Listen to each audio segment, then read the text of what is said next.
Estado mínimo, ideias máximas. Diga aí, um podcast focado em liberdade e negócios. Fala galera, diga aí, bom dia, boa tarde, boa noite, temporada 2024, parte 2, voando, rapaz, tô gostando desse início de temporada, veio um cara aqui que já veio outras 2 vezes, ele já tá na lista dos recordistas, Rodrigo Marinho, tudo bom, meu querido? E aí, Marcelo, prazer estar por aqui, prazer falar com você, prazer voltar ao Diga Aí, parabéns pelo trabalho e pela força da turma querida demais do Espírito Santo. Galera aqui, a galera é muito apaixonada por você, não deixa de sempre estar junto de você, sempre te chamando, você tá sempre vindo no fórum também, a gente que agradece. Meu liberal capixaba te agradece. A recíproca com relação ao meio capixaba, aos amigos do Espírito Santo, ela é mais que verdadeira. Eu adoro ir para o Espírito Santo, me sinto em casa com os amigos do Espírito Santo. Mas você ainda tá me devendo o prazer de bater uma bola contigo, de jogar um tênis com você. Pô, parece que seu nível é um pouquinho mais alto. Não, mas não tem isso não. Não tem isso não. Eu não ganho o Michel e você ganha o Michel, então. Não, Michel é horroroso. Pô, Michel então, é horroroso. Se o Michel é horroroso, eu tô mal demais. Mas você é gente boa, ele não é, entendeu? Brincadeira, tá grande abraço pra Michel. Dá pra brincar, assim, pelo menos correr. A gente brinca. Você vai ver alguém correndo. Brincadeira à parte, um grande abraço pro Michel. Vamos lá, Rodrigão, a gente tá aqui hoje para falar sobre o seguinte tema, né? A gente trocou uma ideia, apareceu até um joinha aí para você agora aí. A gente tá aqui para falar o seguinte tema: hackeando o Congresso Nacional, a Frente Parlamentar do Livre Mercado e o Instituto Livre Mercado. Tô ansioso aqui, tenho certeza que vai ser irado. Antes, eu preciso agradecer, obviamente, aos mantenedores do Diga Aí, começando pela Apex Partners, né? Tenho certeza que você conhece a Apex, né? Você está sempre aqui no Espírito Santo. Pô, a Apex não para de crescer. Inclusive, está indo agora para outros mercados regionais aí, Brasil afora. Os caras realmente estão com aquela ambição, no melhor sentido da palavra, de ajudar muito a desenvolver os mercados econômicos regionais. Então, parabéns aí, Apex, e agradecimento por serem os nossos sócios, na verdade, no Diga Aí. Tenho que agradecer ao Five Sport Bar, um restaurante. Cara, o que eu gosto do Five é que dá pra ser de tudo, cara. Dá pra ser aquele lugar do happy hour, dá pra ser o negócio do almoço da família, dá pra ser um lugar onde você vai fazer uma rápida reunião. Então já fica aí o convite para da próxima vez que você vier, Rodrigão. Até porque você tem um presente do Five, tá? Você ganha um voucher do Five. Então quando você vier, a gente não pode deixar de ir lá, tomar aquele chopp, ver um futebol, ver um tênis, ver o que quer que seja. O local é o Five. Tenho que agradecer ao Tomasi Laboratórios, cara. Tomasi é um laboratório capixaba e é um dos 10 maiores parques de análises clínicas do Brasil e, sem dúvida nenhuma, o maior do Espírito Santo. Os caras são feras. Tem várias frentes de atuação, não apenas aquela parte famosa de tirar sangue e tal, mas, pô, fazem exames relacionados à galera de performance, a esportistas, os exames que analisam o DNA pela saliva, meu irmão. Sai toda a sua caminhada daqui pra frente, um negócio muito fora do comum. Então, muito obrigado, Tomás. E por último, cara, não sei se você já teve a oportunidade de experimentar esses biscoitinhos da Claides, de uma das regiões turísticas aqui do Espírito Santo, de Santa Teresa. Cara, os biscoitos são literalmente gostinhos de caseiros. Eles são muito famosos aqui no Espírito Santo. Então, quando você vier aqui, não pode deixar. Eu, inclusive, durante o episódio, vou aparecer comendo aqui, porque, porra, o negócio é muito bom, Rodrigo. Então, durante o episódio, vou pegar uns pedacinhos de biscoito enquanto você vai falando e eu vou comendo, porque é irresistível. Muito obrigado também aos nossos novos mantenedores aí, a Claides. Pois bem, vamos lá começar o episódio. Essa pergunta aqui eu nunca tinha feito para você, não. E dizem que é a mais difícil atualmente do Diga Aí. Eu discordo, mas vamos lá. Quem é Rodrigo Marinho? Cara, eu sou advogado, sou professor de Direito, sou um apaixonado pelas ideias de liberdade, estou nessa aí há muitos e muitos anos. Sou parte hoje, sou mestre em Direito Constitucional, sou especialista em processo civil, sou sócio da LVM Editora, sou membro do Conselho do Instituto Miss Brasil, participei ou fundei uma série de institutos, grupos de estudo e outras coisas dentro do movimento liberal. Montei uma rede chamada Rede Liberdade, junto com meu irmão e parceiro Hélio Beltrão, sempre do meu lado. Já passou por aqui, brilhante. Nas empreitadas aí ao redor desse país, e sempre defendendo aquilo que a gente acredita que pode tornar o Brasil mais rico e mais próspero.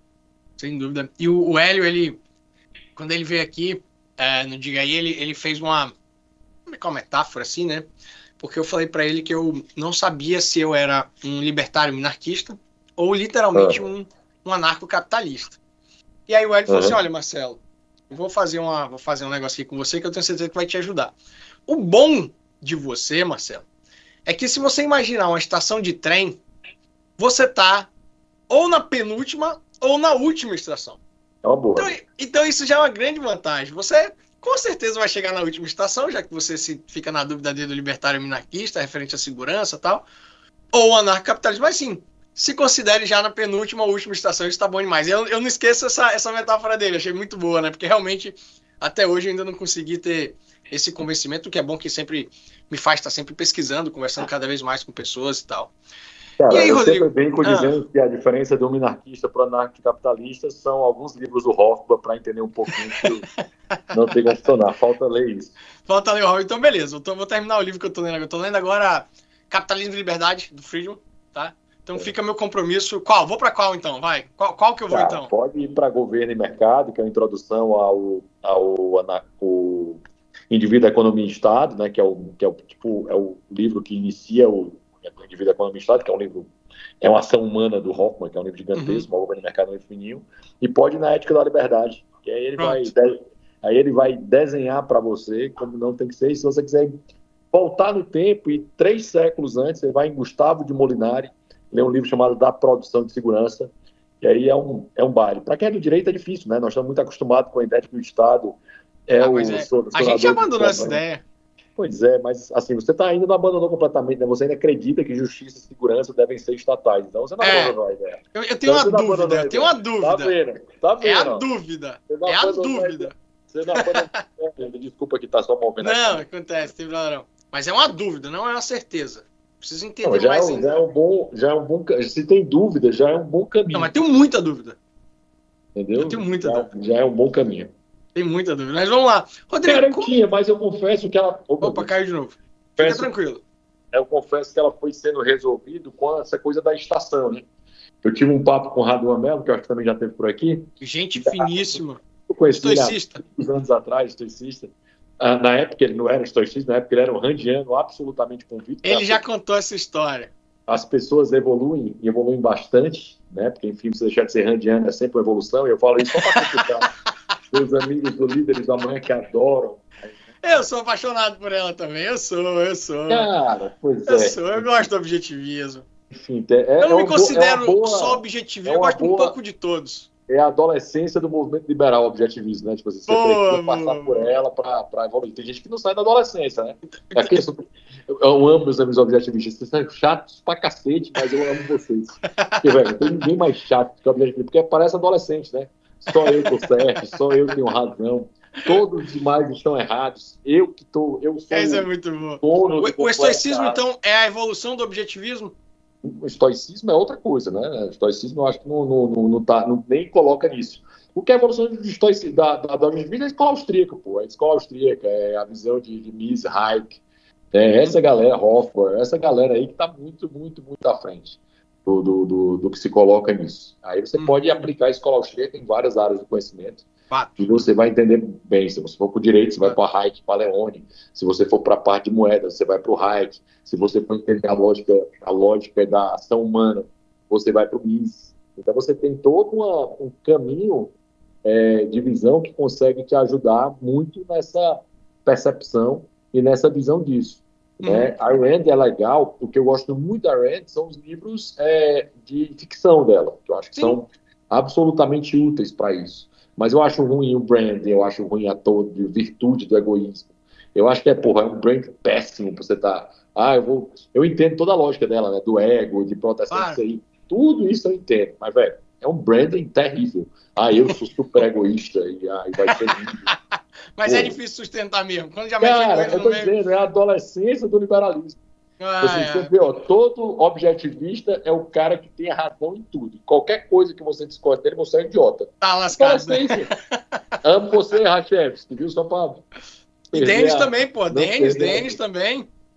Denis, pô, não, ele me sacaneia, né? Porque ele diz de volta, mas se não fosse a Rand, você não seria liberal. Então, porque essa era a minha próxima pergunta. Como que você conheceu os ideais liberais? Foi com a Rand, então? O primeiro livro que eu li, eu li um livro chamado O Mundo é Plano.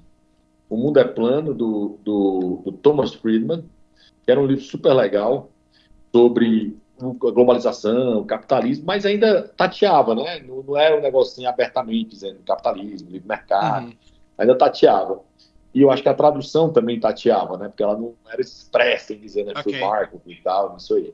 E o próximo livro que eu li, eu li uma revista Veja, sei lá, 10, 15 anos atrás, 16 anos atrás, e nessa revista dizia que o segundo livro mais popular nos Estados Unidos seria lançado no Brasil, e esse livro era A Revolta de Atlas. Cara, eu consumi esse livro igual um maluco, porque, como eu estou dizendo, foi a primeira vez que eu vi algo numa literatura que eu concordasse tanto. Assim, para mim aquilo ali era assim, caramba, eu nunca concordei tanto com algo como eu concordei com aquilo. E eu, tipo assim, pô, óbvio, Adam Smith era uma coisa que você gostava, mas você nunca foi apresentado a Adam Smith por liberais, né? Você sempre foi apresentado a Adam Smith por esquerdista, né? Você não tinha a dimensão do que era a teoria dos sentimentos morais do Adam Smith, do que era a própria riqueza das nações, né? De quem é esse cara, de quem eram as pessoas que conviviam com ele lá na Escócia naquele momento. Então você não tem a perspectiva de um liberal apresentando a Adam Smith, é muito diferente. Eu vi isso no livro, na Teoria Geral do Estado, né? Quando você lê, quando você vai estudar um pouco sobre isso, você dá uma visão sobre a riqueza das nações, que é o único livro que é citado en passant pelo teu professor, e depois ele entra em Marx e fica em Marx ali até o mundo se acabar, certo? Não serve para nada, mas enfim, ele fica lá até o mundo se acabar. E quando chegou a Ayn Rand, quando eu li a Ayn Rand lá fim do 2008, 2009, aquilo ali mudou a minha percepção de mundo, né? E aí, quando eu terminei de ler a Ayn Rand, eu fui pesquisar o nome dela na internet. Eu li muito rápido, tá? Eu li igual um desesperado. E depois eu fui lendo as obras liberais igual um desesperado. Foi um negócio que parecia... Vicia, né, velho? Coisa de viciado, né? Tipo assim, eu saí lendo tudo, né? Você imagina para isso. E aí eu cheguei na carta que o Ludwig von Mises escreve para Ayn Rand. O Mises tinha acabado, o Instituto Mises tinha sido lançado ali no final de 2007. Aí eu acho o Instituto Mises Brasil. Eu acho toda a literatura da escola austríaca, negócio explodir a mente, espetacular. E eu leio tudo depois disso. Aí descubro o Hayek, né, que é o cara que tinha escrito, o primeiro cara que eu tinha lido na perspectiva do direito, quando eu vou ler lá Os Fundamentos da Liberdade, The Constitution of Liberty, né, que é o nome do livro em inglês, e Direito, Economia e Lei, Legislação e Liberdade, né, Law, Legislation and Liberty, que é um livro espetacular, o LLR. E, pô, aquilo explode a mente. Quando eu chego no Leone, então, pô, que é um genial, gigante pensador do direito, que é a minha área, eu acabo me encantando cada vez mais por isso. Então, eu era professor de direito já há alguns anos, nessa época, então eu acabei misturando muito a minha aula do direito com a economia, né? Perspectiva econômica, visão de processo, de direito empresarial, que era a aula que eu ministrava na graduação à época. E quando você falou assim, cara, ainda que seja o liberalismo clássico ali, austríaco, que ainda, que me corrija se eu estiver errado, mas a escola austríaca, ela reconhece a existência de um Estado, ainda que mínimo. E aí a gente passa por a escola austríaca, como qualquer pessoa, menos os objetivistas, eles evoluem, né? Eles evoluem, eles crescem, né? Você está querendo saber de batalha. Eles evoluem, por óbvio, né? Porque assim, quando você pensa em Hayek, Marcelo, Hayek e Mises, eles saíam do Estado total, né? Eles estavam no Estado totalitário. Perfeito. Então, assim, para eles, dizer que justiça e segurança tinham que ser somente estatais, pô, já era um salto gigantesco. Mas a lógica de que você não admite que o Estado é ineficiente, que o Estado é perigoso, que o Estado tende a crescer, ele é uma constante, era só uma conclusão lógica, né? Era só uma decorrência lógica. Né? O Mises e o Hayek foram até determinado momento, quando o Hoffman estourou, porque o Hoffman o Hoffman cria uma coisa muito interessante, que é o austro-libertarianismo, ou seja, a visão política dentro da visão da ciência econômica. Certo? Ele traz essa visão austro-libertária, que é uma perspectiva já da teoria política. Né? Você sai da visão só econômica vai para uma visão política. Isso vai acontecer em áreas do conhecimento, assim como, por exemplo, a escola austríaca, ela defende inicialmente o padrão ouro. A primeira defesa da escola austríaca era o padrão ouro. Depois é que a escola austríaca ela chega no Hayek, no livro chamado A Desestatização do Direito, é que ele passa para a visão de moedas privadas. Mas isso foi uma evolução do pensamento da escola austríaca. claro, legal, legal. Cara, e o que são até já entrando diretamente no nosso tema, né? O que é a Frente Parlamentar de Livre Mercado e Instituto Livre Mercado? Já que esses são os nossos principais pontos hoje de debate.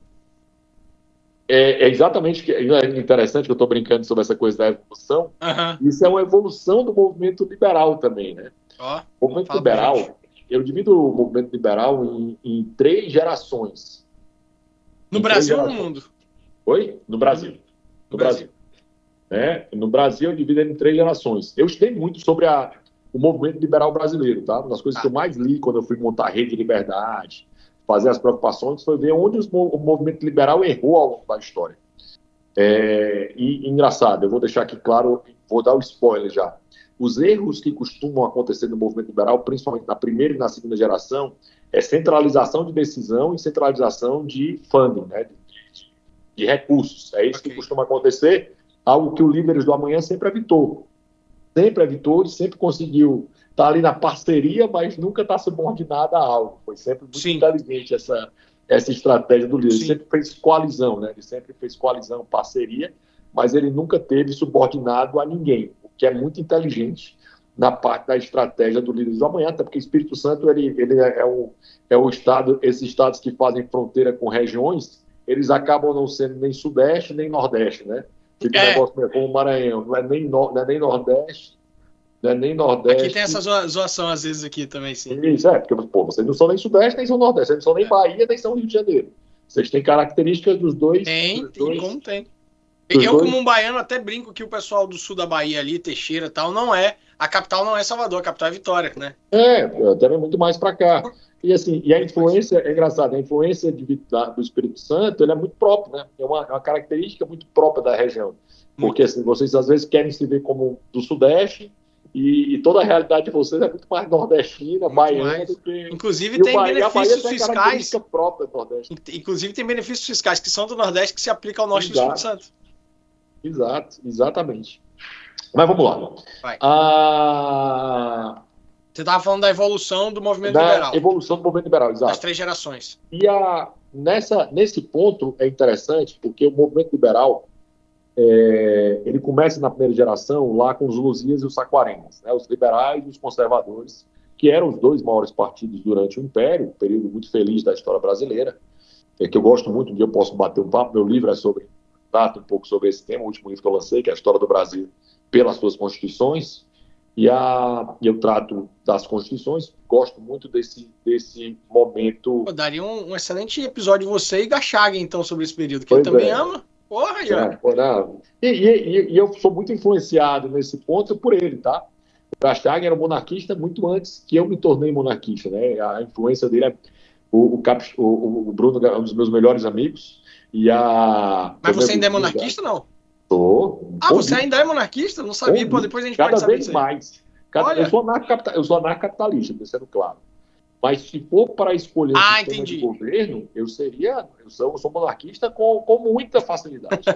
Certo? Eu sou anarcapitalista. Mas, na linha do Democracia ou Deus que Falhou lá do Hoppe? Isso, exato. Exato. Mesma perspectiva hoppiana nesse ponto. Tem vários pontos do Hoppe, mas nesse ponto eu concordo com ele 1000%. Certo? Se for para escolher um sistema de governo, escolheria a monarquia com muita tranquilidade. E depois eu posso entrar nisso. Mas na primeira geração você tinha os partidos liberais, eram grandes políticos, grandes empresários, pensadores muito interessantes. No Brasil, muita gente formada fora do Brasil e que acabou estando muito alinhado nessa visão de mercado, de liberdade, né? Até porque você vai ter a Ordem das Camélias, que era a primeira grande vitória do movimento de liberdade no Brasil, que foi a abolição dos escravos, em que você teve tanta gente dos Luzias liberais, como dos Saquaremas conservadores trabalhando nisso. Mas essa primeira geração acaba quando o Dom Pedro leva o golpe. Né? Dom Pedro II leva o golpe. Nós tivemos um azar que ele não morreu um pouquinho antes, era para ter morrido. Infelizmente, isso não aconteceu. Né? Ele já estava muito debilitado, muito doente, e acabou morrendo poucos anos depois, e isso acabou impedindo a sucessão para Isabel, que teria sido uma governante bem interessante na história brasileira. Após esse momento, nós vamos ter um hiato muito grande do movimento liberal. Tá? Nós vamos ter liberais pontuais, mas do movimento liberal, nosso hiato é de quase um século. Nós demoramos muito a nos recuperar do golpe da República.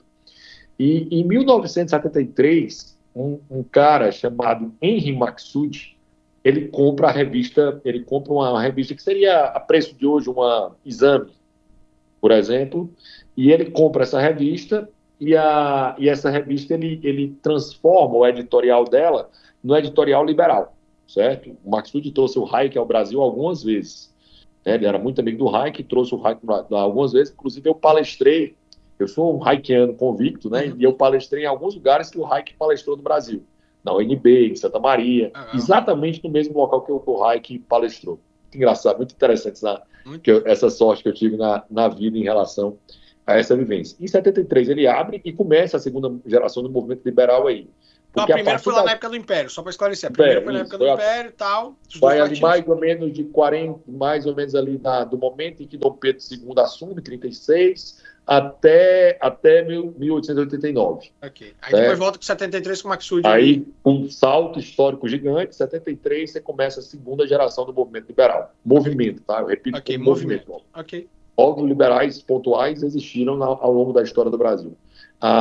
Mas, como movimento liberal, ele começa aí, porque aí você começa na década seguinte, no início da década seguinte, você vai ter a abertura do Instituto Liberal do Rio de Janeiro, e você vai ter a abertura do Instituto de Estudos Empresariais em Porto Alegre, o Instituto Liberal do Rio Grande do Sul. Depois, o Instituto Liberal acaba sendo uma matriz, que é exatamente isso. Não foi no começo, mas no meio, quando começou a ficar muito grande, ele virou uma matriz e começa a ter filiais espalhadas pelo Brasil, inclusive no Ceará, que passam a ter institutos liberais regionais. Isso patrocinado e apoiado pelo Instituto Liberal do Rio de Janeiro. Um modelo que tende a dar errado, né? Porque centraliza recursos e centraliza decisão.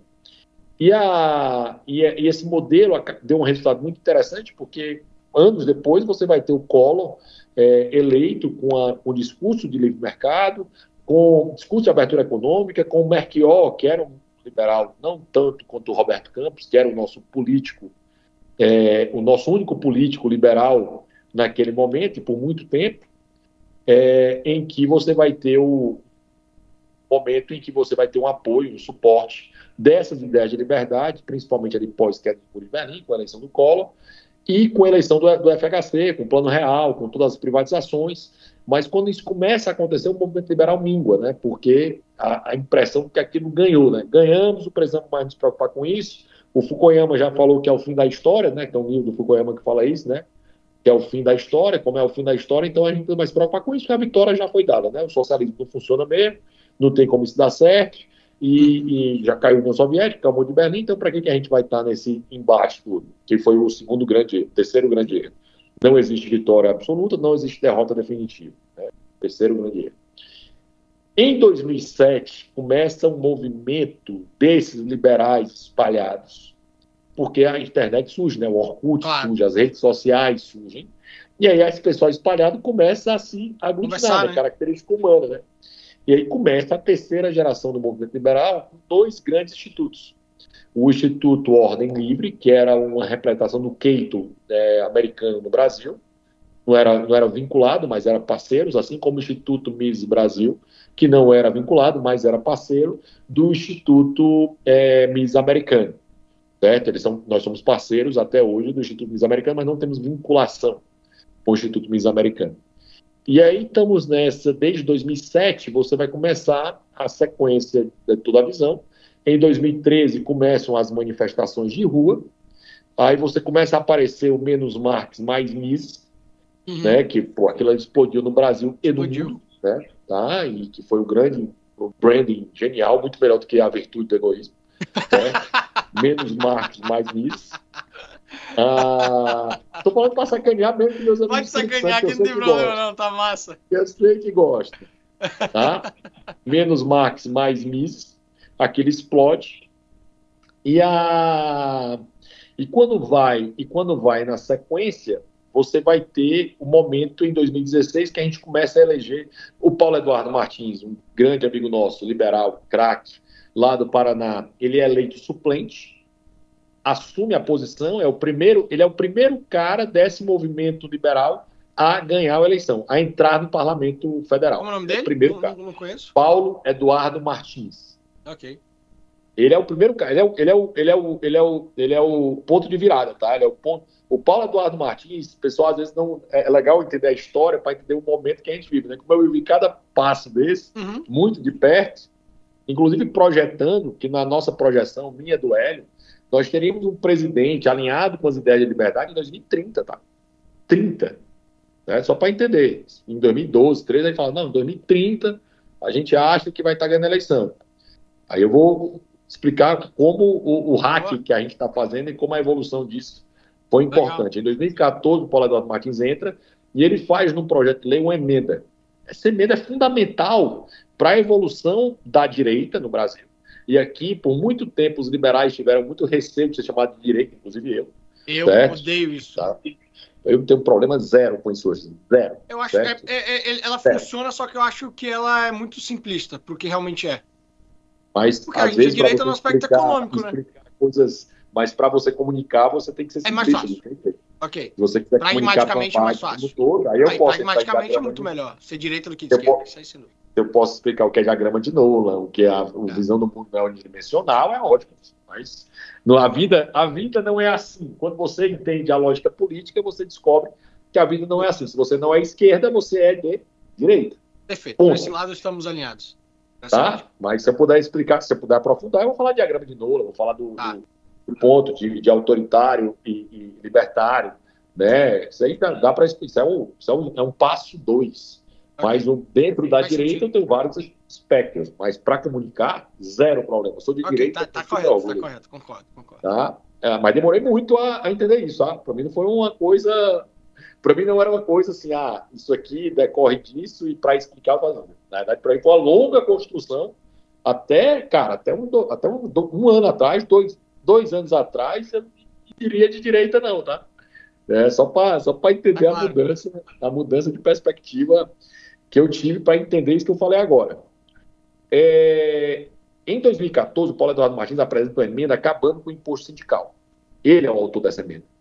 Olha, eu sabia.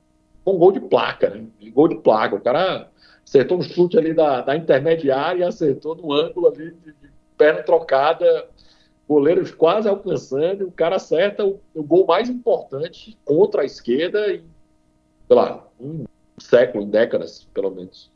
E a gente destrói todo o movimento sindical, né? Porque a base dele era apoiada nesse imposto sindical. Eles, obviamente, não trabalhavam e não trabalham para prestar um grande serviço. O Brasil tinha mais... Só para entender o número de sindicatos do Brasil, o Brasil tinha 16 mil sindicatos. Nessa época, o segundo colocado tinha 700, que era a Argentina. Caralho. Só para entender o número absurdo. Que a Argentina tinha um século de esquerda ferrinha, né?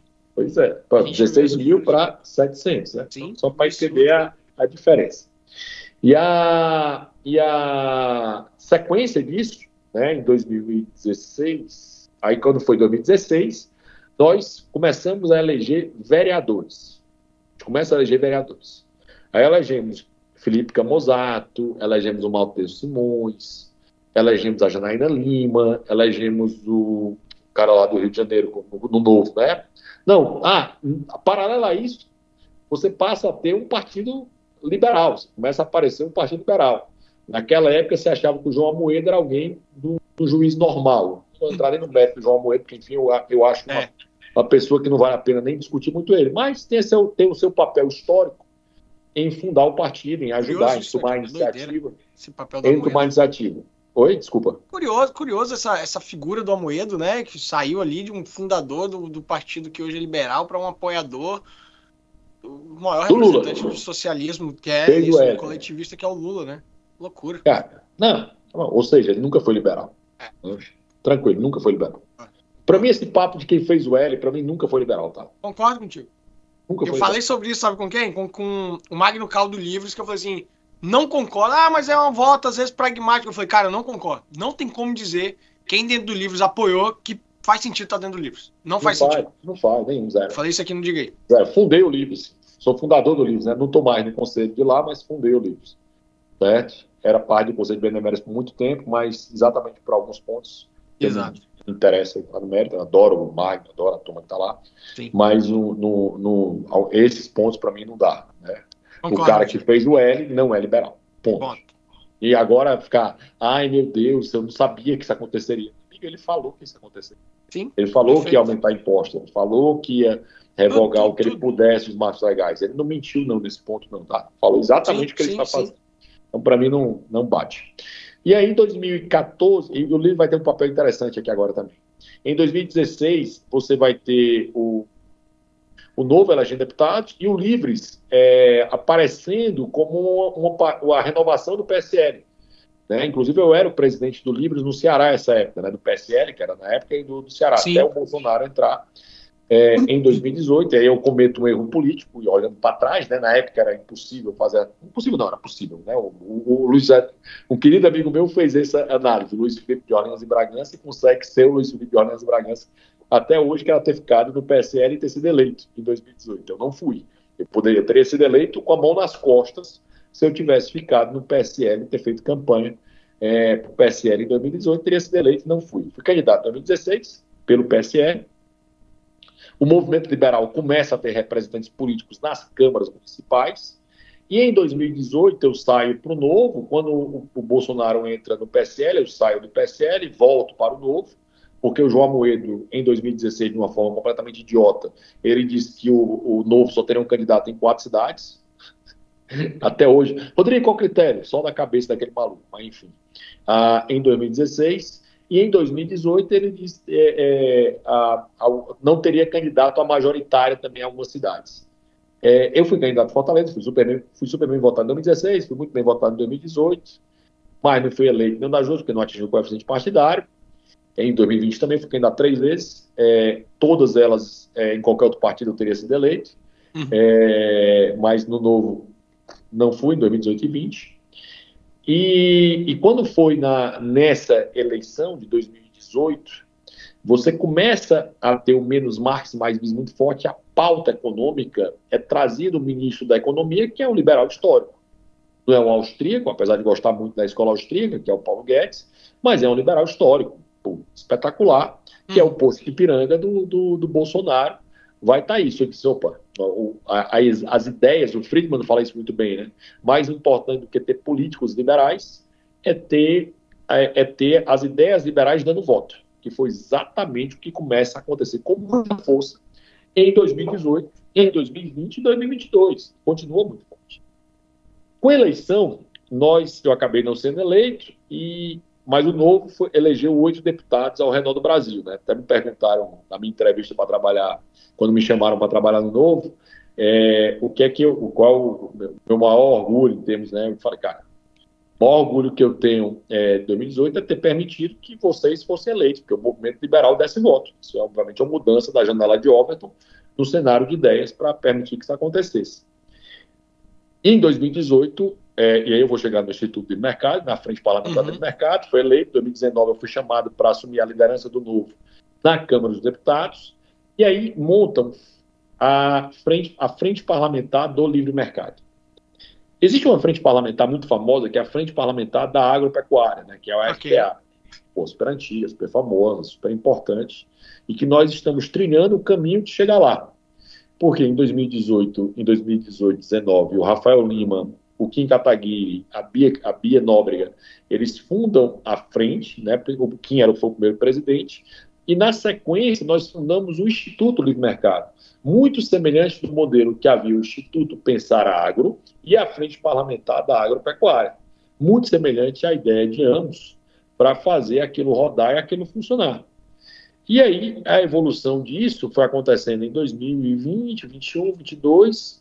Aí quando foi ano passado, ainda muito recente, quando foi ano passado, me convidaram para assumir, o conselho me convidou para assumir a diretoria executiva, ser CEO do Instituto Livre Mercado, aqui em Brasília. Eu já tinha trabalhado no Novo, 2019, 2020, toda a experiência legislativa, depois fui trabalhar na PwR, toda a experiência de gestão, para fazer essa função andar. O Instituto, ele cresceu, né, porque como é que funciona frentes parlamentares organizadas? Tem frente de tudo, tá? Mas frentes parlamentares organizadas, tem o Instituto suportando ela, que é a parte formal, que tem personalidade jurídica, e a frente parlamentar que é uma visão institucional onde a iniciativa privada consegue conversar com o legislativo. Ou seja, a grande graça disso é porque eu tenho um canal institucional e é um hack absurdo, porque a velocidade das ideias liberais, eu consigo ganhar um acesso ao poder muito mais rápido do que qualquer outra forma. E com a vantagem, eu não estou só focado no novo, eu estou multipartidário, eu tenho representantes do Instituto da Frente Parlamentar do Mercado, no PP, no PL, no Novo, no Republicanos, no União Brasil, que tem uma atuação brilhante, certo? Muito forte, que é quando a gente consegue avançar pautas comuns a isso, assim como havia a pauta do agro, a pauta da Frente Parlamentar do Mercado. Mas eu não entendi como é que funciona isso no dia a dia. Assim, me dá um exemplo. Eu te trago uma pauta. Rodrigo, tô aqui do Diga aí, bicho. Quero falar aqui, ó. A galera do Espírito Santo tá reclamando demais, sei lá, do fim de tal coisa. Sei lá. Aí eu comento com você e você. Como é que funciona isso? Nós desenvolvemos aqui no Instituto, eu e meu time, uma forma de trabalho super interessante, né? Eu cheguei aqui em maio do ano passado. Em pouco mais de um ano, nós crescemos 1000%, tá? Nós saímos de X associados para 10 vezes X. Tá? A frente ou o Instituto, ou os dois? O Instituto, porque a frente vai ter parlamentares. O Instituto vai ter associados. Tá. A frente é um grupo de parlamentares com aqueles, digamos assim, ideais, que pensam daquela forma. Na política, eu tenho duas coisas. Eu tenho um negócio chamado de lobby, que é o representante da empresa, da pauta corporativa, que é é legítimo e do jogo. E eu tenho algo chamado advocacy, que é o representante da pauta. Certo? Advocacy é a pauta, lobby é o interesse corporativo. Só para facilitar, é um pouco mais complexo que isso, mas para facilitar a explicação, eu acho que dá para entender isso. A frente parlamentar, ela tem hoje 187 deputados e 27 senadores. É uma frente parlamentar mista. Imagina aí, ó. Eu estou falando do cara que há 15 anos atrás começou a defender as ideias de liberdade, não tinha um parlamentar, o primeiro parlamentar liberal que entrou na casa foi em 2004, e 187 deputados e 27 senadores atuam nisso. Rodrigo, não são todos. Cara, mas a nossa orientação da reforma tributária, nós fomos contrários. Só a gente foi contrário como frente parlamentar produtiva. Todas as outras frentes foram favoráveis. 120 parlamentares seguiram a nossa orientação e citaram várias vezes a visão da frente parlamentar do livre mercado. Isso na PEC, né? Agora também fomos contra, agora também. E também, obviamente, perdemos essa PLP maluco, mas a gente consegue fazer evoluir algumas pautas e consegue evitar muita coisa. Assim, o Roberto Campos tinha essa frase, né? Eu venho ao Congresso achando que faria o bem e descobri que poderia evitar o mal.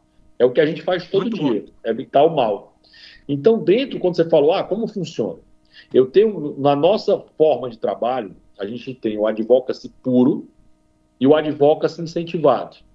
O advocacy puro é aquilo que você, Marcelo Rodrigues, você quer uma pauta importante para o movimento liberal, manter a lei de liberdade econômica viva, cara. Pauta super importante. O governo quer revogar esse negócio. Tem força para isso, mas quer revogar. O sonho deles é revogar a lei de liberdade econômica. Não vão, mas querem. Então, nosso objetivo é trabalhar todo dia para aquilo não acontecer. Isso é uma advocacy pura. Quer aprovar debêntures de...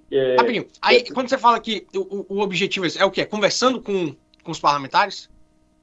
Conversando você marca com os parlamentares. Vai lá, cara, vamos lá. Eu tenho uma pauta... Desculpa, pega essa aí da Lei de Liberdade Econômica. Pega essa aí da Lei de Liberdade Econômica, por exemplo. Vamos supor que apresentaram um projeto lá de lei para revogar. Aí você marca com os caras, por exemplo, você não precisa marcar com o Marcel e não precisa marcar com o Gilson, por exemplo, porque esses caras são totalmente alinhados.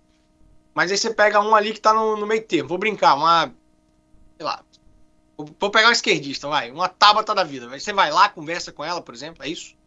Às vezes a Tabata vai estar pautas alinhadas com a gente, mas, por exemplo, eu preciso de instrumentos regimentais que o Gilson e o Marcel me dão, porque eles são os parlamentares.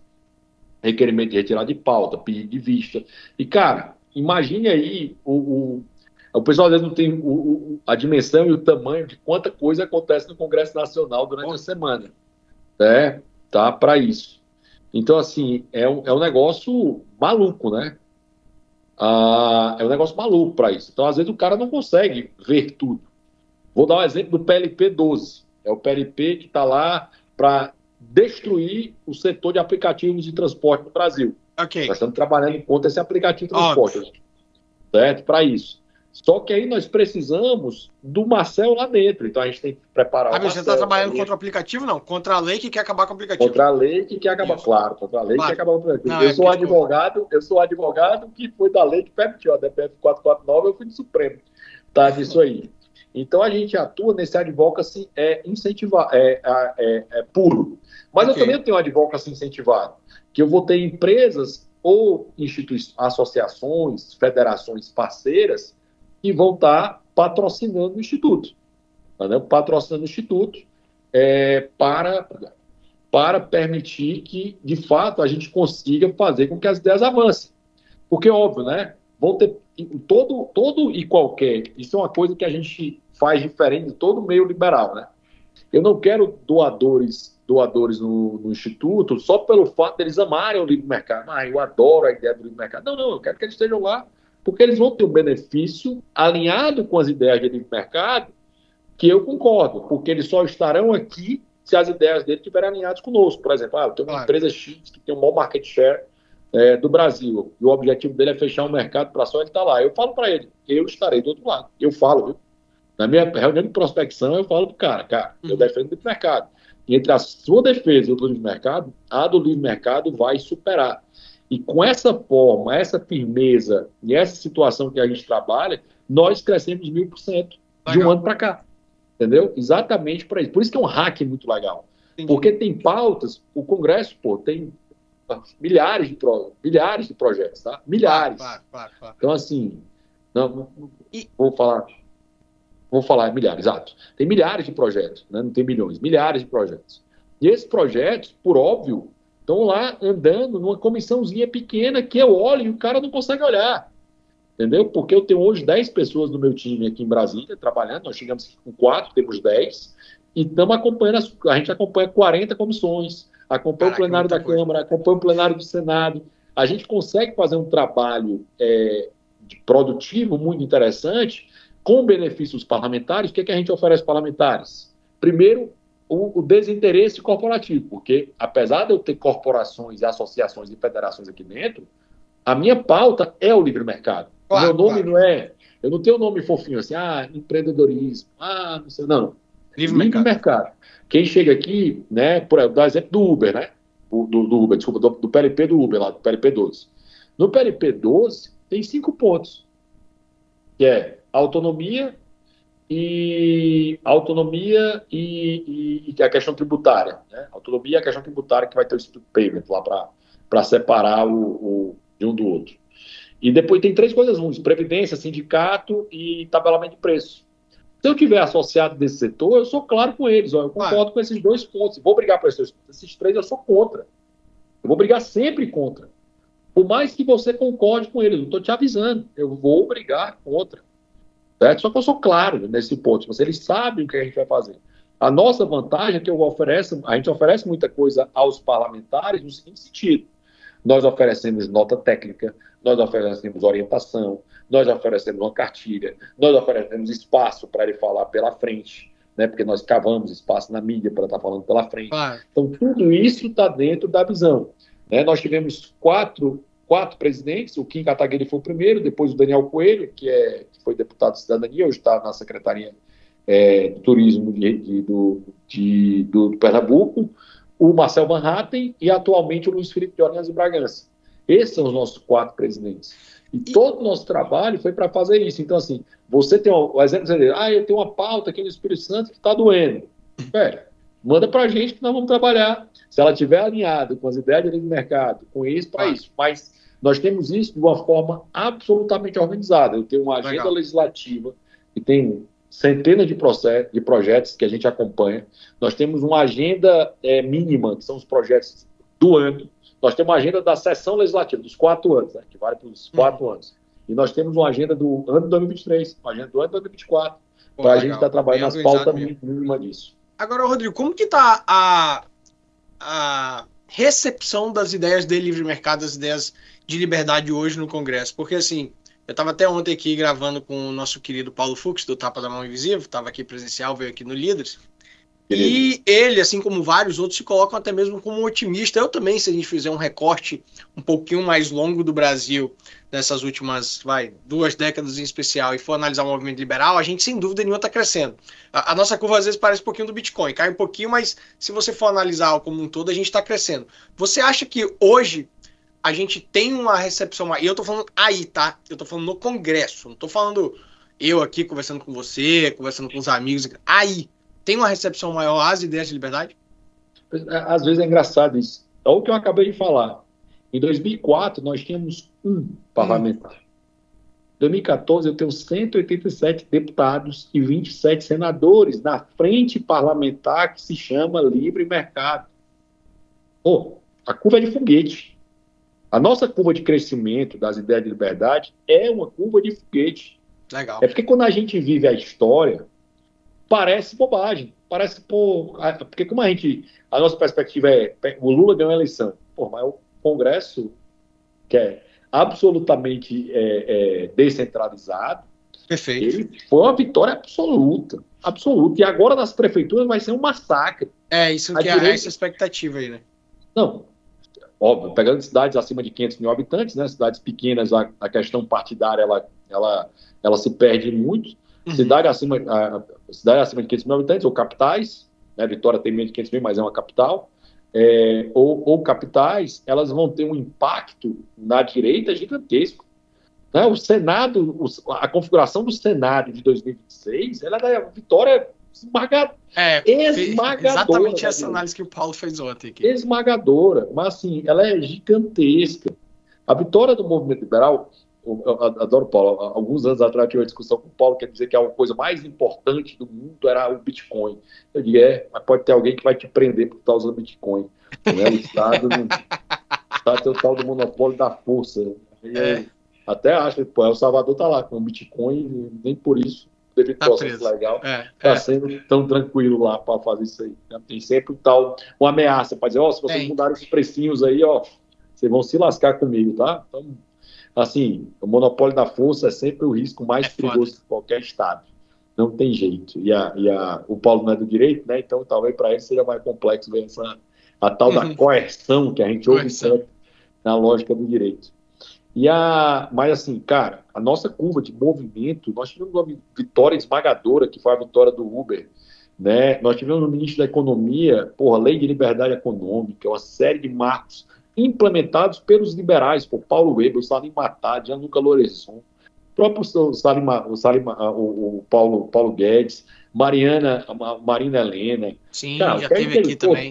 Todos os nossos deputados do Novo e os deputados liberais de outros partidos, primeira bancada de um partido absolutamente liberal, alinhado e tudo para isso. Cara, assim, a vitória do Uber, né? Às vezes, em vários países foi proibido. O Brasil conseguiu uma vitória gigantesca. Essa grande vitória dessa geração, terceira geração do movimento liberal em termos de política pública, é a vitória dos aplicativos de transporte, e nós tivemos um papel fundamental nisso.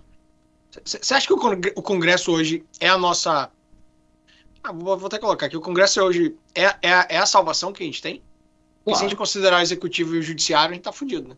Mas o Congresso sempre foi a salvação que a gente teve. Em qualquer democracia, é o Congresso que fiscaliza os outros poderes, no limite. Quem muda a regra do jogo é o Congresso, pô. Você diz assim, tem que mudar a regra do jogo. O Judiciário pode mudar a regra do jogo? Em tese, não. Não. Em tese. Mas no limite eu posso ir lá e fazer o impeachment do ministro. Certo? O Senado tem sempre poder para fazer o impeachment do ministro. Tá? Então, assim, no fim, eu te tiro do teu cargo. Tu pode eventualmente me tirar do meu, mas institucionalmente eu te tiro do cargo. Entendeu? Para isso. Você só me tira, eu tiro do cargo nessa condição. Eu posso mudar a formação de uma PEC do Supremo, eu posso alterar toda a lógica de trabalho do ministro, eu posso tirar prerrogativas do Supremo Tribunal Federal por uma simples PEC, certo? O Supremo não pode tirar prerrogativa do Congresso, entendeu? Nessa perspectiva, porque no limite o Congresso vai lá e muda a Constituição, o Supremo não pode mudar a Constituição.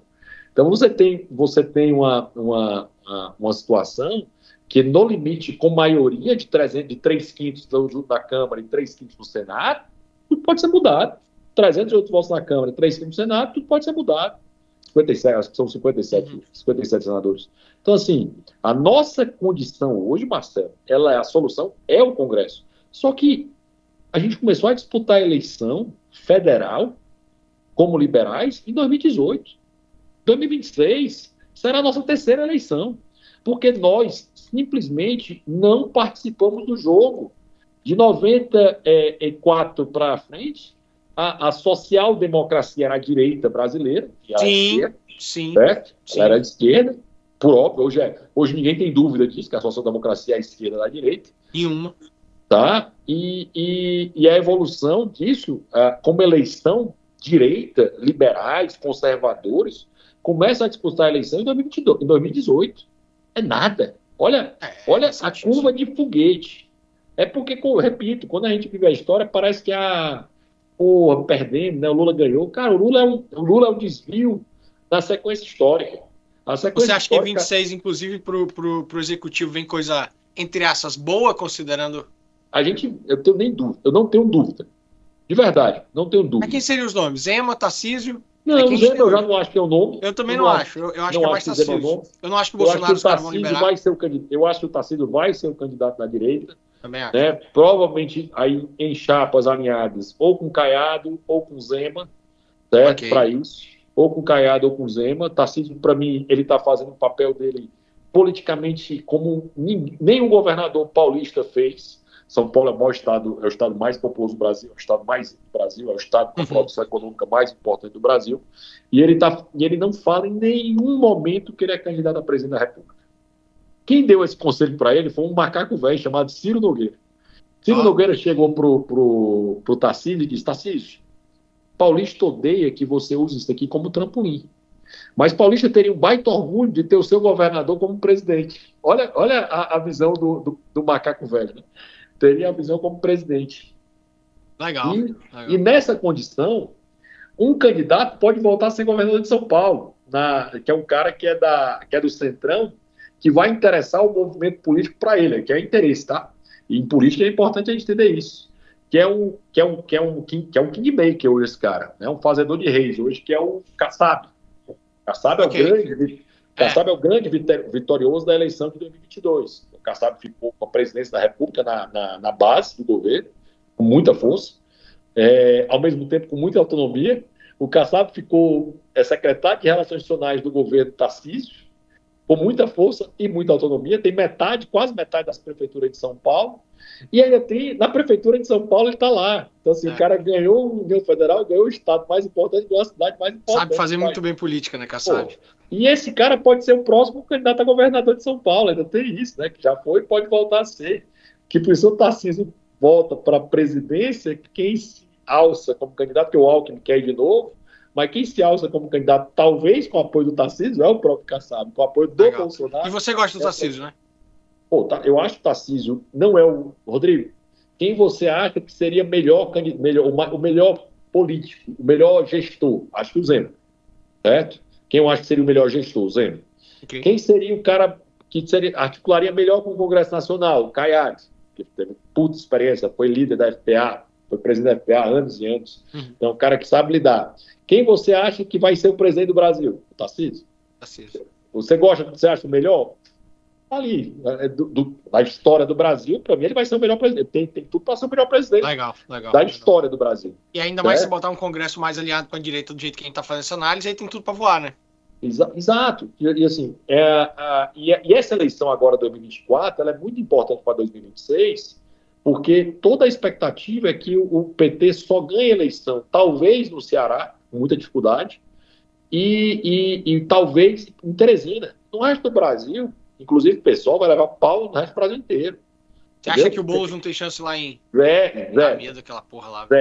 Zero chance. O Boulos não vai passar nunca do percentual que ele tem. O Catábara tem 3%, 4%, ele tem 30%, e todo o resto vai ter 65%. Todo candidato que vai para o segundo turno com Boulos ganhará a eleição. Ele deve ser o candidato ao segundo turno, mas vai ganhar a eleição. Não, vai lá, pode concluir. E nessa conjuntura, repito, nós do movimento liberal / conservador paramos, foi um desespero imenso, né? Eu estava indo na live, só desesperado, o Lula ganhou a eleição, o mundo vai se acabar, ninguém vai poder falar mais. Se não existe derrota absoluta. Aham. Não existe derrota absoluta, não existe vitória definitiva. Esse, para mim, é o maior aprendizado em termos de entender as gerações do movimento liberal. Não existe derrota absoluta, não existe vitória definitiva. Não existe um momento que o movimento liberal ganhou a eleição, estamos seguros, tranquilos, Claro. agora não precisamos mais nos preocupar com isso. Aí, na hora que a gente falar isso, a gente perdeu o jogo. Você E não não acha existe que... perdemos e nada funciona mais, não Perfeito. temos mais chance nenhuma. Até porque, só para finalizar esse ponto, Vai lá. toda vez que o movimento liberal conservador, a direita como um todo, deixou de participar em eleições, a esquerda dizimou a direita existente. Isso aconteceu na Venezuela, isso aconteceu em outros países, né? Você vai perceber, sempre na Alemanha mesmo, você vai perceber, quando a direita boicota a eleição, auto-boicota a eleição, é exatamente aí que ela é destruída. Não dá para sair do jogo. Não dá. Legal, importante. E aí me diz uma coisa aqui, minha última pergunta dessa primeira fase, pra gente chegando aqui a 1 hora de episódio, a última é o seguinte. Acho que os nossos irmãos aqui podem ser um grande exemplo pra gente, né? Inclusive dessa vitória absoluta e derrota definitiva, ou vice-versa, enfim, qualquer que seja aí. Porque lá a gente teve quantos anos aí de uma esquerda, bem esquerda mesmo, e veio exatamente o completo oposto, um cara que se posiciona filosoficamente como anarcocapitalista, mas óbvio que pragmaticamente ele não conseguiria fazer isso de uma hora para outra, mas está adotando diversas medidas completamente alinhadas com a filosofia econômica individual do liberalismo e já está começando a colher grandes frutos, né? Será que é um grande espelho aí para a gente seguir, que é o Milei na Argentina? O Milei é um cara super preparado, né? Tem uma vantagem, né? Ele é um cara que entende escola austríaca, entende a lógica de economia. Então, é um cara muito fora da curva, né? É um jeitão meio malucão, mas, né, porra, de besta não tem nada, tá? Assim, entende? É um professor. É um baita professor. Não é um idiota, não. É um autor de livro, é um cara que pensa, sabe a lógica inflacionária, entende que expansão monetária que é a inflação, o aumento general de preços é uma consequência da expansão monetária, entende tudo isso. Daquele sentou em cima da impressora e a tese austríaca é absolutamente confirmada, porque ele não fez nada, ele só sentou em cima da impressora. Disse, não imprime mais papel moeda, não imprime mais moeda, emite mais moeda. Para de imprimir moeda, o que aconteceu com o preço com a inflação? Cai, certo? Porque quem gera inflação é o Banco Central, quem gera inflação é quem imprime moeda, ponto. Certo? Quer dizer, a inflação é a impressão de moeda. A decorrência da inflação é o aumento generalizado de preço. Isso aí ficou óbvio com o Milei. Mais uma vez, a tese austríaca está, mais uma vez, pela enésima vez, a tese austríaca está absolutamente confirmada. O Milei é um fenômeno, né? Mas que também a gente teve um momento ali não vou dizer social-democrata, mas um liberal envergonhado. É outro ponto importante também. Liberais não podem ser envergonhados. Eu não posso ter vergonha de defender o meu legado, certo? Defender as ideias de liberdade. Eu tenho muito orgulho delas. E o Maurício Macri, era um liberal envergonhado. E ser liberal envergonhado gera medidas envergonhadas na política, porque a Argentina precisava, naquela época, das medidas que estão sendo feitas agora. Entendeu? E essas medidas que estão sendo feitas agora, elas precisam ser feitas porque senão aquilo não funcionaria de maneira alguma. E eu estava lá, né? Eu estava lá até semana passada, e é muito interessante porque os agentes inteiros até falam, né? Cara, nós estamos vivendo o plano real que vocês viveram lá em 94. E não foi, assim, foi muito bom em termos econômicos, mas foi duro para o Brasil, tá? Foi um negócio duro. Mas foi bom porque a decorrência disso, o efeito disso no médio prazo, em 1 ano, 2 anos, foi espetacular. Mas o primeiro momento foi de arroz, tá? Não foi um momento de sobra, não, né? As coisas ficaram mais baratas, mas a moeda valia muito, era difícil ter aquela moeda, né? O salário na época era R$200, só para entender a dimensão do que se tinha para funcionar. Mas a coisa legal, em termos de história recente, é a mudança de perspectiva das Américas, né? As Américas se olham muito, né? A gente é muito engraçado, né? Nós somos muito mais influenciados pelo que acontece aqui nos Estados Unidos, Argentina, Brasil, do que para a Europa, né? A gente olha para a Europa, mas a gente copia muito modelos de intervenção europeias, mas nós somos consumidores e eleitores muito parecidos com o americano e com o argentino.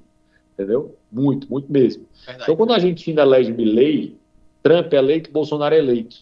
Quando o Alberto Fernandes é eleito, Biden é eleito, Lula é eleito. Olha a decorrência disso, né? Agora, Milei foi eleito, Trump vai ser eleito presidente até do que ele quiser no planeta, agora nessa próxima eleição. E provavelmente nós vamos ter um candidato à direita aqui. Na minha visão, Tarcísio será esse candidato. Gosto muito do Caiado também, mas eu acho que o Tarcísio será esse candidato. De verdade, ele está fazendo uma forma muito inteligente a estratégia dele, de maneira a não quebrar o respeito dos paulistas, que são 40 milhões de eleitores. 40 milhões de população, desculpa, mas deve ser mais de 30 milhões de eleitores. E o maior colégio eleitoral do Brasil. E você tem um ponto importante para isso. Mas a Argentina, sem dúvida, é uma referência, é uma ideia. Eu estava lá na eleição, foi no dia da eleição do Milei. Foi eu, Hélio Beltrão e outros amigos queridos. Foi um momento muito divertido, né, e muito bonito de se ver. Legal. Porque um dos nossos... É um marco, né, para o libertarianismo, né? Um dos nossos, né? Aquele cara vem do movimento liberal, participou daquilo. Um dos nossos foi eleito. Acho que é a primeira vez que um dos nossos é eleito presidente. Legal, pô, muito bom. Vamos lá. Mais ou menos como se o Hélio Beltrão, eu, algum... você já pensou? Fosse eleito presidente do país. Que coisa boa, hein? O Marcel Van Hatten fosse eleito presidente do país. O Gilson Marques fosse eleito presidente do país. Do caralho esses dois. Sou muito fã dos dois. Sou muito fã dos dois. Vamos lá. Quadro 2, né? Antes, agradecer a outra parte dos mantenedores. Diga aí, da outra vez que você veio aqui, diga aí, não tinha esses mantenedores não. O negócio tá melhorando, Rodrigão.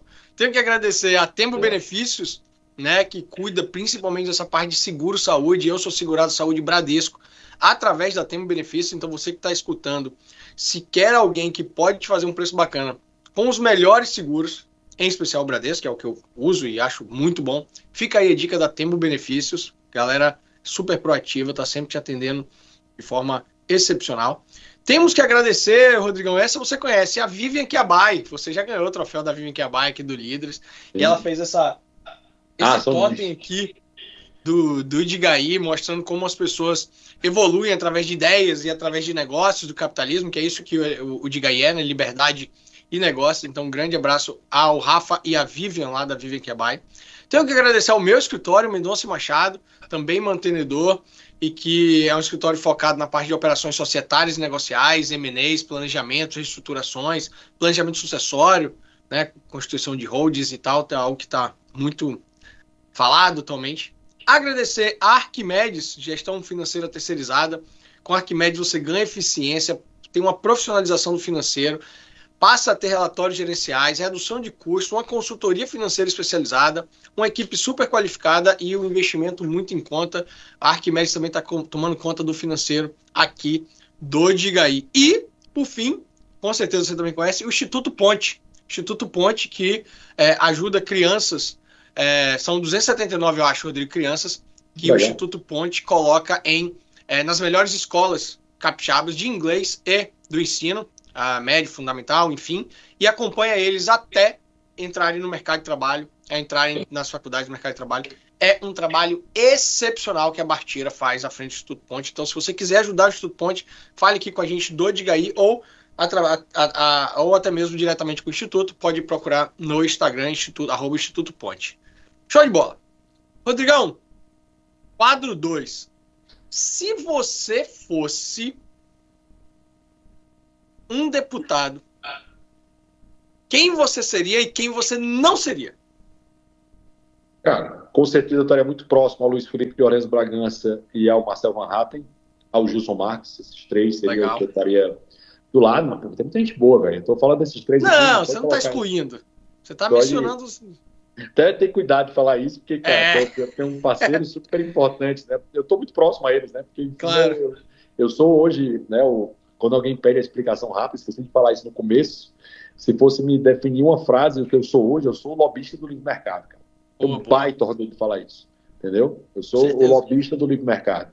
Então eu tenho que ter todos esses caras, Carol Detone, Bia Kisses, Nicolas Ferreira, tem uma turma muito boa, Mário Frias, uma turma boa pra caramba. Posso falar um monte aqui, tá? Claro, um monte aqui tem vários. De pessoas super alinhadas para isso.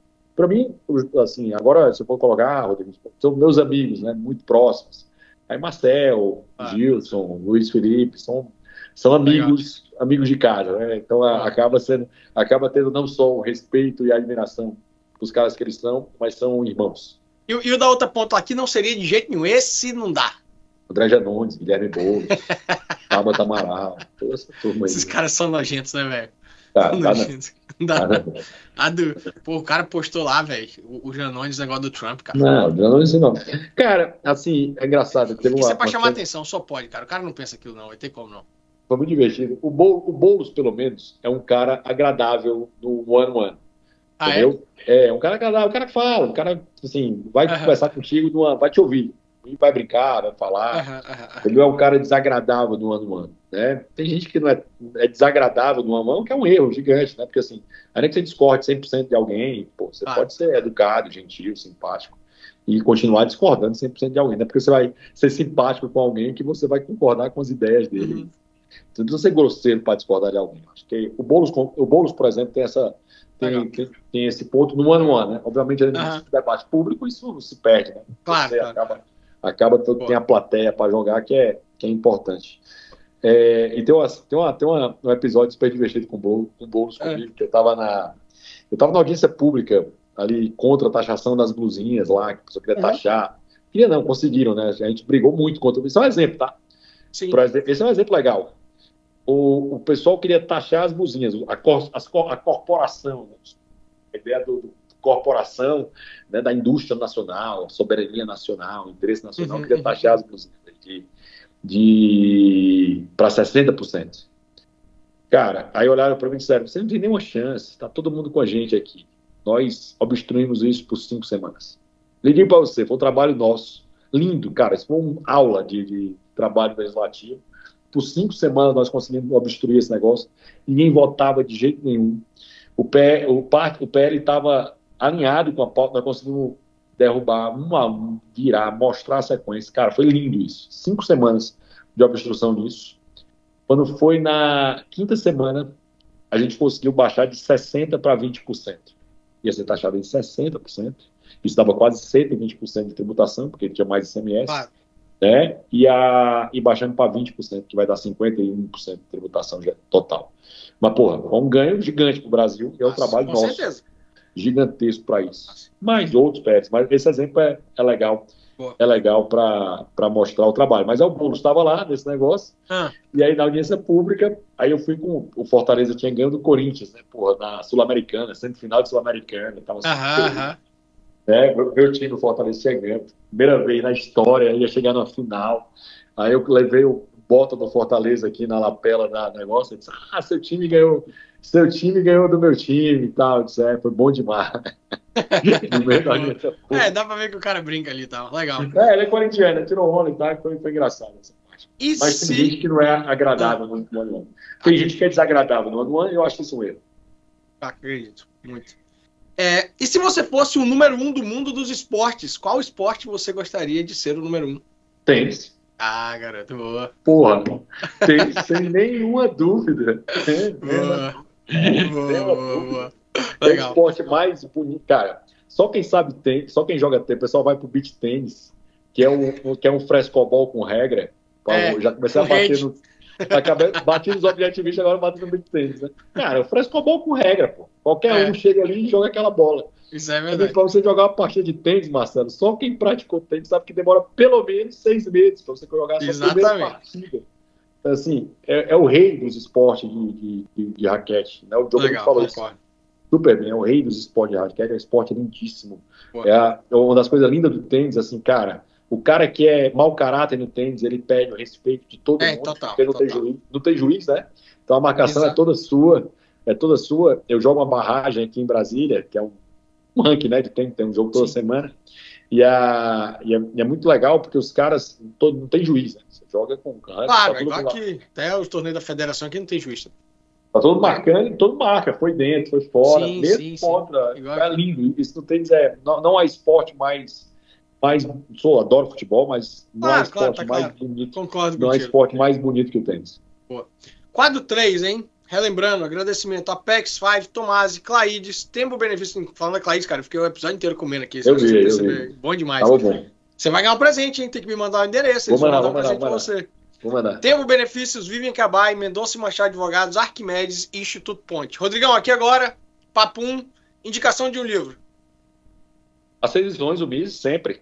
Boa. 6 lições do Mises, tem que ler ele. Se você nunca leu, leia ele. E mais de uma vez tem que ler. Tem, sempre que possível. Boa. Um filme e uma série. Porra, é pau, eu adoro muitos. Série Game of Thrones, melhor série de política que já existiu, já foi feita. Tô assistindo agora House of the Dragon, tá muito bom. House tá of muito Dragons. boa. Não, Tá pode muito. ir. Eu sou fã, né? Eu sou fã do cara. Assim, Também. pra mim, livro Senhor dos Anéis, filme Senhor dos Anéis, eu vou ficar na fantasia, que eu gosto. Tá bom demais. Porque ambos têm lições. O Senhor dos Anéis tem uma lição cristã espetacular.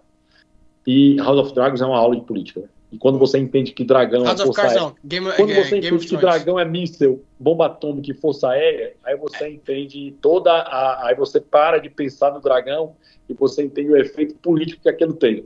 Isso aí. Então, continuando só um detalhe, você falou House of Cards, não, mas você tá falando House of Thrones. Você falou House of Cards, você tá falando Game of Thrones. Não, Game of Thrones. Isso, House of Cards é muito bom também, mas não, é só porque tem uma hora que você falou House of Cards. Tá no outro patamar. Um desenho de infância. He-Man. Porra, galera cita He-Man aqui. Um valor. Pô, He-Man é um destruidor, pô. He-Man é um cara que era esforçado, era responsável. Pô, o cara tá super alinhado, responsabilidade acima de tudo, sabendo o dever dele, que tinha que fazer, né? Tinha consciência da responsabilidade. É uma aula aqui. He-Man é uma aula de responsabilidade. Um valor. Princípio. Valor, princípio. Liberdade. Um herói. Meu pai. Um artista ou banda musical. Cara, é esquerdista, mas eu adoro ele desde infância, Geraldo Azevedo. Segundo, achei que você ia falar Roger Waters. Aquele tá eu sou da... Minha música é do Nordeste, velho. É do Nordeste. A pau, velho. O pessoal diz que eu gosto de música brasileira, né? Eu gosto de música do Nordeste, velho. Então legal. Pau demais. Uma comida favorita? Moqueca de camarão da Bahia, desculpa aos capixabas. Não, eu me sinto honrado aqui, pô, como baiano. Boa. Moqueca... Eu sou casado com a baiana, né, velho? Então, a moqueca baiana... A carne sempre... Mas a moqueca baiana, ela tem o seu repito, adoro a moqueca capixaba, mas... Sim, tá claro. Tô casado com a baiana. A galera vai ficar chateada, não. Fica, mas eu vou ficar dentro. Um medo. Cara, enquanto meu filho não tá criado e pronto, morrer. Não morrer por ele, não morrer por morrer, mas não estar presente para ele, enquanto ele não tá criado. Ele tem 16, ele mora comigo hoje, tem 15 anos, vai fazer 16, então a razão não é medo de morrer, medo de não estar presente no momento que ele precisa. Uma ambição? Brasil livre. Melhor congressista da história? Não. Essa eu já falei os meus 3 hoje, top 3. Pode falar, então. Marcel Manhattan, Gilson Marques e Luiz Felipe de Orleans Bragança, todos na mesma proporção. Então pronto, assim a gente termina mais esse episódio do Diga aí, Rodrigão. Pô, irado. Muito bom. Parabéns pelo trabalho. Fico feliz de saber que existe a frente parlamentar, existe o Instituto Livre Mercado. É uma pauta que, óbvio, que no Diga aí, eu não vou dizer que ela é importante, ela é essencial. A gente não tem como falar de liberdade de negócio, a gente tem como falar de indivíduos, de geração de valor, de, enfim, se tornar mais livre sem atacar isso que você está atacando aí. Eu, como liberal e como brasileiro, te agradeço por isso. Te passo aí para uns últimos recados, depois a gente faz encerramento. Só agradecer demais, Marcelo. Obrigado por voltar aqui. Bom falar, né? Eu estou nesse trabalho tão focado aqui em Brasília, eu preciso falar mais para fora do que a gente está fazendo aqui, né? Então, muito empolgado em estar falando sobre isso, porque assim, eu acho que é a primeira vez que eu venho no podcast para tratar sobre especificamente o trabalho que a gente fez no último ano. É um trabalho que eu me orgulho tremendamente e vai crescer muito mais, tá? Assim, a gente tá aqui. Eu mudei para Brasília, abri mão de ser candidato, não serei candidato esse ano. Assim, pouquíssima chance de ser candidato em 2026, porque o trabalho que eu estou aqui tem um papel fundamental para o hack nessa visão liberal, que a gente consegue quebrar muitas etapas de avanços da ideia de liberdade, ou evitar que elas regridam. e é legal. Por isso eu estava tão empolgado de estar falando aqui. Obrigado pela oportunidade. Eu que te agradeço. Rodrigão, aquele abraço, galera. Diga aí, mais um episódio muito bom. Rodrigo, até a próxima, que você volta com certeza em breve. Valeu, meu querido. Parabéns de novo. Valeu, galera. Fui.